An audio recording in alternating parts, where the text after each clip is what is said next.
HSC 25, 26, 27 batch যারা এই ভিডিওটা দেখছো সবাইকে স্বাগত জানাচ্ছি। আজকের ক্লাসে আমরা আলোচনা করব বাংলা প্রথম পত্রের বিলাসী গল্পের বোর্ডে আসা সকল এমসিকিউ নিয়ে।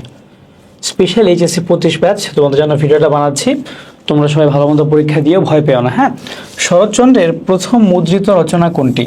সো বারবার যেটা বলি আমি প্রত্যেকটা ভিডিও শুরুতে, তোমরা পাঠ পরিচিতি আর হচ্ছে কবি পরিচিতি, এই দুইটা জিনিস খুব ভালো মতো পড়বা, ঠিক আছে? সো এই দুটো জিনিস থেকে কিন্তু প্রচুর পরিমাণে প্রশ্ন আসে। সো এটার অ্যান্সার হবে মন্দির, ঠিক আছে? শরৎচন্দ্র কিন্তু প্রথম এই মন্দির রচনা, এই মন্দির যে লেখাটা গল্পটা, এটাকে কিন্তু রচনা করেছিলেন, প্রথমবার মুদ্রিত হয়েছিল এটা। মৃত্যুঞ্জয় কোন ক্লাসে পড়তো? মৃত্যুঞ্জয় কিন্তু 3rd ক্লাসে পড়তো, ঠিক আছে? আমাদের গল্পে কিন্তু বলা হয়েছে যে মৃত্যুঞ্জয় কোন ক্লাসে পড়তো? 3rd ক্লাসে। সো এটা তোমরা একটু দেখে নিবা। মৃত্যুঞ্জয়ের ক্লাস নিয়ে বেশ কয়েকটা জিনিস আছে, যে তার কোন ক্লাসে পড়ার খবর আমরা কখনো শুনি নাই, বা এই টাইপ জিনিসপত্র একটু দেখে নিবা। দেখো, গ্রামের মধ্যে মৃত্যুঞ্জয় ছিল এমনই সুনাম। সুনাম কথাটা কোন অর্থে ব্যবহৃত হয়েছে? মেইনলি আসলে কি ছিল? দুর্নামটা, ঠিক আছে? সেই দুর্নামটাকে এখানে একটু আইরনি করে সুনাম বলেছে। ওকে, সো এখানে দেখো, যে বস্তুটি এই অসাধ্য সাধন করিয়া তুলিয়াছিল তাহার পরিচয় যদিও সেদিন পাই নাই, কিন্তু আরেকদিন পাইয়াছিলাম। এখানে বস্তুটি বলতে বিলাসী গল্পে কি বোঝানো হয়েছে? এই বস্তুটি কিন্তু হচ্ছে কি বিলাসীর প্রেম, ঠিক আছে? এটা কি বিলাসীর প্রেম। ওকে, তারপর আসো আমরা দেখি মহত্বের কাহিনী আমাদের অনেক আছে। এখানে মহত্ব কি অর্থে ব্যবহৃত হয়েছে? এখানে মহত্ব আসলে ব্যঙ্গার্থে, ঠিক আছে? প্রশংসার্থেও না, ক্ষোভার্থেও না, নিন্দার্থেও না। দেখো এখানে যে বলছে না মহত্বের কাহিনী, এটা আসলে কি মানে আইরনি করে ব্যঙ্গার্থে ওকে এই কথাটা বলেছিল। বিলাসী গল্পে কাকে গালিগালাজ করে দেশ উদ্ধারের কথা বলা হয়েছে? বলা হয়েছে আসলে ইংরেজদের কথা, যে মানে বাঙালিরা তো খুব ভালো, বাঙালিরা তো আসলে কিছুই করে না, যত দোষ নন্দ ঘোষ, মানে ইংরেজদের সব দোষ, ঠিক আছে? তাদেরকে গালিগালাজ করলেই দেশটাকে একদম উদ্ধার হয়ে যাবে। ওকে, তারপর দেখো এখানে উপরের আদালতের হুকুম বলতে কার নির্দেশ বোঝানো হয়েছে? এটা কি স্রষ্টার নির্দেশ, ঠিক আছে? এটা কি হাইকোর্টও না, জজ কোর্টও না, খুড়ারও না, এটা কি স্রষ্টার নির্দেশে। ওকে, যখন হচ্ছে তোমার মারা গেল মৃত্যুঞ্জয় যখন মারা গেল, সেটা কি একদম দফরফা হলো কার আদেশে? সেটা কিন্তু একদম উপরের আদালতের আদেশেই কিন্তু শেষ পর্যন্ত কি তার খুড়া জমি সব পেয়ে গেল।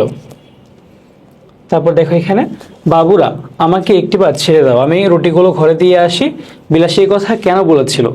এটা বলছিল যে শিয়াল কুকুরে খেয়ে যেতে পারে, রোগা মানুষটা সারা রাত খেতে পারবে না।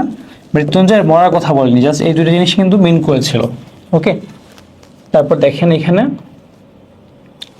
বিশ্ববিদ্যালয়ের মেধাবী ছাত্র শোভন গাঙ্গুলি তার গ্রামের মানুষের কল্যাণের জন্য তৈরি করেছে বিভিন্ন সামাজিক সংগঠন, কিন্তু নিচু জাতের মেয়েকে বিয়ে করেছে বলে এখন সে নিজেই সমাজচ্যুত। উদ্দীপকের শোভনের মতো বিলাসী গল্পে কোন চরিত্রটি একই পরিস্থিতির শিকার? সেটাকে মৃত্যুঞ্জয় কিন্তু গ্রামের সবাইকে বিভিন্ন ক্রাইমে হেল্প করেছে, বিভিন্ন ভাবে কাজ করেছে, কিন্তু যখন সে একটা নিচু জাতের মেয়েকে বিয়ে করলো তখন কিন্তু সবাই তাকে কি মানে এক ঘরে করে দিল, তার সাথে কেউ মিশবে না, এটা ওটা করবে না। দেখো, উদ্দীপকে বিলাসী গল্পের কোন সামাজিক দিকটা লক্ষণীয় হয়েছে? এটা কি বর্ণপ্রথা, ঠিক আছে? যে কাস্ট সিস্টেম, যেটা কাস্ট সিস্টেম, এটাই কিন্তু এখানে দেখানো হয়েছে। তারপর দেখো এখানে সামনে যাই যদি আমরা এখানে দেখো যে শহরে জরুরি কাজে এসেছে প্রীতিময় চাকমা। সকাল থেকে ঘোরাঘুরি করে ক্ষুধার্ত হয়ে খাবার চাইলে হোটেল মালিক বলল, আদিবাসীদের জন্য 2 নম্বর বাসন আমরা হোটেলে রাখি না, ঠিক আছে? মানে দেখো এখানে কিন্তু একটা জাত প্রথা নিয়ে কথা উঠেছে। প্রীতিময় চাকমার সাথে বিলাসী গল্পের কোন চরিত্রের মিল আছে? সেটা কি বিলাসী, ঠিক আছে? সো এরপর দেখেন এখানে সেই উদ্দীপকে প্রীতিময় চাকমার প্রতি হোটেল মালিকের মনোভাব বিলাসী গল্পে যে প্রসঙ্গের সাথে সঙ্গতিপূর্ণ, সেটা কি সংকীর্ণতা, এটা তো আছে। ব্রাহ্মণ্যবাদ, এটাও আছে।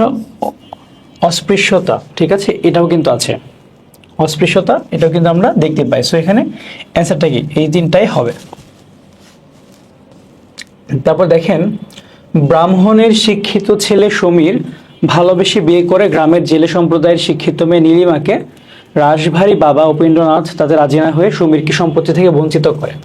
সমীর ও নীলিমা আত্মনির্ভরশীল হয়ে এখন সুখে আছে। এখানে উদ্দীপকের বিলাসী গল্পের কোন চরিত্রের সাথে সমীরের মিল আছে? অবশ্যই মৃত্যুঞ্জয়ের সাথে। তাকেও কিন্তু বিয়ে দিতে চায় না প্রথমে, ঠিক আছে, বিলাসীর সাথে, কিন্তু সে কিন্তু বিয়ে করে পরে সুখে ছিল।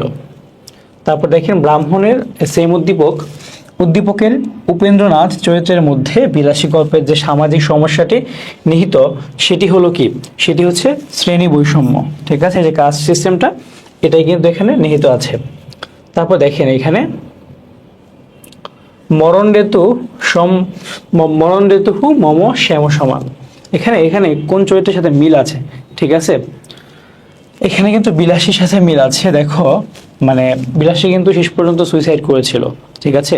সো এখানে তুমি দেখবা যে সে তার মৃত্যুঞ্জয়ের প্রতি তার ভালোবাসা যেটা, হ্যাঁ, সেটা কিন্তু সে মানে মৃত্যুর মধ্যে প্রকাশ পেয়েছে।